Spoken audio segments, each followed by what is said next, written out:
So, hello everyone. Thanks for joining us on this session of Alpavirama 2020. The session is aptly called Video on the Edge, coined by the festival director and our dear teacher Arun Gupta. While nurturing the Alpavirama Film Festival over the last 10 years, Arun has also been our mentor for most of us alumni out here, actually. So, thanks a lot, Arun. Both Richie and Akhila graduated from NID in the early 2000s. I see in both Ruchi and Akhila's body of work a curiosity towards more contemporary mediums and an experimental quality that allows for beautiful accidents and discoveries. I will now like to call upon Richie Bakshi to present her work. When I started with broadcast and I worked in the advertising industry, I felt like I wanted to have more control over what stories I wanted to tell. I think I had played enough on how I wanted to tell other people's stories. I started with making shadow boxes, which are like my form of diorama storytelling. And I used paper and created these windows into another world. And I did a girl series and I did a forest series. And then I played with these optical toys. I called them Wonder Turns. What I realized was that I was doing filmmaking without all that came with it, which is budgets and production and a setup which was required to do any kind of storytelling. With all of that pared down, I was left with much simpler forms in which to tell my stories. And I think the stories can get more complicated, but the format can stay simple. Then I moved to making lenticulars. It's a kind of printing technology. Basically uses the 3D technology of the left and the right eye and creates these, they're really 4 or 5 frame animations. But when you put them up in your home, then it gives a huge depth of field. If you try to touch it, you can't get through. So then I moved to installation art. When it was in a gallery space, then it's viewed very differently. Also traversing these multiple formats. Again, this is all my love for furniture and all my love for toys and a brief from an art gallery that said, we want you to take an object that means a lot to you and take it out of its context. So I chose my desk drawer actually for this project and look at it, view it as an object of art. I mean, that was a very interesting process to mentally engage with. And I turned it into a kind of a cabinet man. I called it cabinet man aquarium head. My fish went in its head and his body became sea of stories, which I thought that he had witnessed me go through. And I put each of the stories in each of the windows. I was creating these cabinets of curiosities, and I'm creating also an exhibition space for people to come and learn how to interact with it. So this is another project. This was the most vibrant for me and my husband, who I collaborated with. We created a voice-activated installation that people interacted with in Goa at Serendipity Art Festival. It was put in an art park and it recorded people's voices and it allowed them to, when they started to speak, it would start to spin and people were asked to record and store their deepest yearnings into the installation. This was really the most powerful thing that I've made to now, according to me, in the kind of participation it invited from people and the kind of poignant stories that came out on little chits of paper. Sometimes they were just people asking for white shoes and kids and villagers and adults. And again, I thought adults would be like, they became like kids. It was just, I think, the simple motion of something large turning and the most basic human act of saying what you desire, putting it out there. It's a mix of two that made it so potent. Take control on what you want to say and say it. Thank you. Thanks for sharing your work. Maybe Akhila could show her work first before we sort of move on to questions. Hi, everybody. I'm Akhila Krishnan. I graduated from film and video at NID in 2006. In 2004, 2005, I went to Paris to NSAD on an exchange program. And I think that changed my practice a lot. I think I became more interested in working with materials, and I think sort of pushing my practice into what I first thought was an installation space or a space for live experience. And the field that I work in now is called projection design or video design for live performance. Video design for live performance is not really taught in design schools right now, even in London. It's taught in technical theatre schools. And then I got this amazing commission to do a project in collaboration with 150 young people for a school and an orchestra called the Academy of St. Martin's in the Fields. And I was the visual artist on the project. You can see it here on the top right. They did kind of basically drawing with light, and then I filmed them with a camera in the space. There was a job application that came up for a company in London. It was like, oh, a person who has some understanding of design, some understanding of moving image, has worked with visuals in a live context before. And so I applied for the job. I got it. And then they told me that the job I was working on was the Olympic opening ceremony. So that was like my first big gig in what is called projection design for live performance. I got to kind of meet Danny Boyle and just kind of understand what working with projected images in live context at this scale means. And it's very high risk because you can't make quick changes with film or animation, so you have to build it for changes. So for the Olympics, for example, Danny Boyle worked with an editor, and they would cut versions of the show, and we'd get a new version every 3 days. And this started in April and the show opened in July. So I'll let you calculate how many versions of the show we went through. This 3-dimensional projected house in the middle of the show. So where you can see this is for everybody, there's a 3x3 pixel grid behind each seat in the auditorium. And they were like this giant canvas. There were these 4 giant broadcast screens in the stadium. I co-art directed all of these title sequences that went straight to broadcast.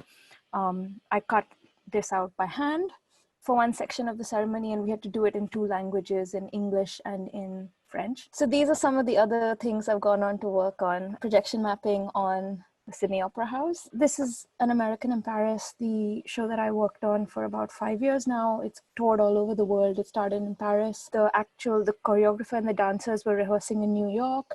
And so I had to set up this whole workflow of how to kind of keep track of what they were doing. You can see here the buildings, the sky, everything apart from the performers and these pieces of set, they're all projected. We've changed the media server that it's delivered on. And at the end, when the show was in London, we were able to track moving scenery through automation. And this is the sort of opening ballet of the show.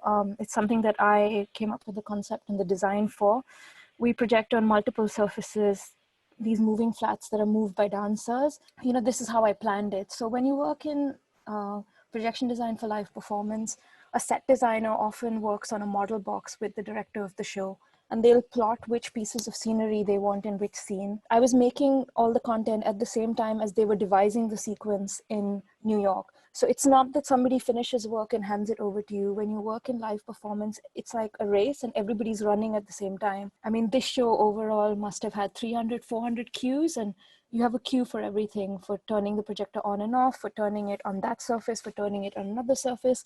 And often it's all for dance, it's linked to music. So this is an installation for Somerset House and the National Archives. It's a wall graphic that we mounted and then augmented with projection. So this is a print and this is projected, and they're all mapped onto themselves. So it looks like this painting is coming to life in the space. This is Sukanya, an opera that Ravi Shankar wrote that I kind of worked on for a couple of years. We had to somehow find a solution to the problem of placing an entire orchestra on stage and then building space for staging around that. So this was a show at the English National Opera and the Metropolitan Opera. And as you can see, all the scenery moves and it forms different layouts, and those are the settings for different scenes. And then this is VR. So I've worked in VR as well. A big commission for Channel 4, a documentary based on testimonials of survivors, fixed person stereoscopic VR. So you have a different image for the left and the right eye that come together to create like a sense of realistic space. And then this is one of the shows I did this year, a new version of Oliver Twist that aims to put disabled people and access for them at the heart of making live performance work. A lot of the performers had different levels of deafness and had different physical and hearing disabilities. And it was just a kind of fantastic and really inspiring show to work on, and just something that I'd like to do in the future. Yeah. Thanks, Akila. So I'm just going to ask my questions, and then meanwhile, anyone has any questions, please go ahead. Ruchi, I was wondering if you could speak about some of your sort of primary influences. I think I'm quite heavily influenced by surrealism. I realize that they are closest to child art and closest to working towards accessing stuff from the subconscious. I think presenting work, newer spaces, like, for example, a gallery or making art as protest, is what has really made me realize the power of the audience and how it engages and how it transforms. I think each project comes with its own expectations. So how have you kind of managed to bridge those gaps?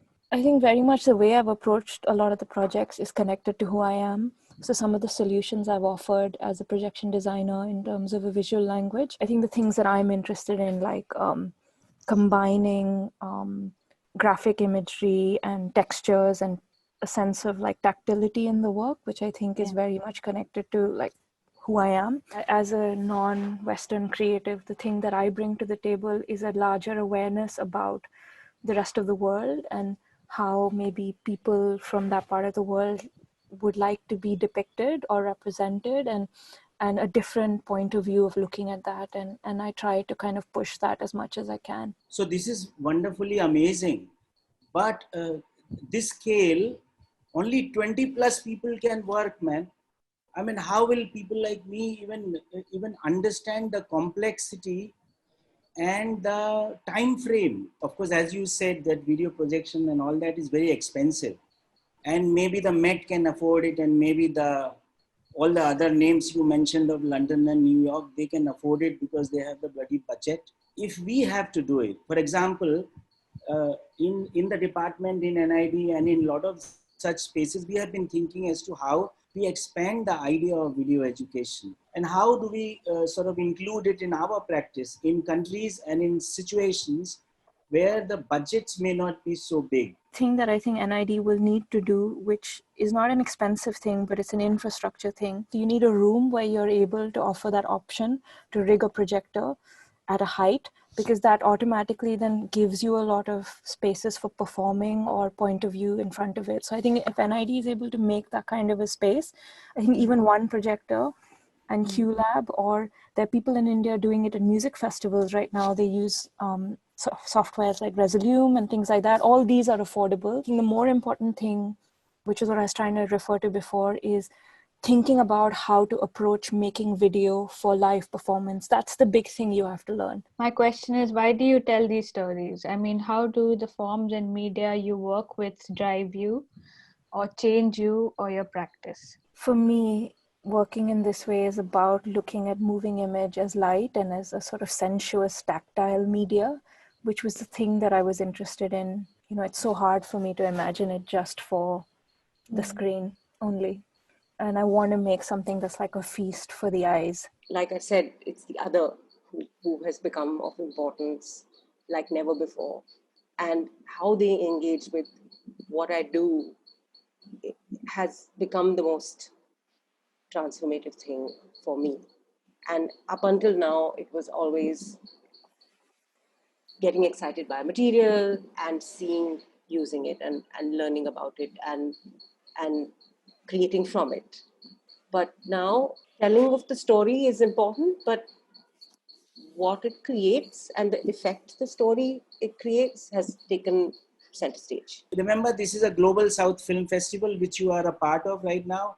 So the whole idea of Alpavirama is to connect the three continents and avoid our ex-colonial masters and the new colonial masters. I hope that both you sort of continue to bring back and contribute back to this land and these people. Thank you so much agreeing to be part of this.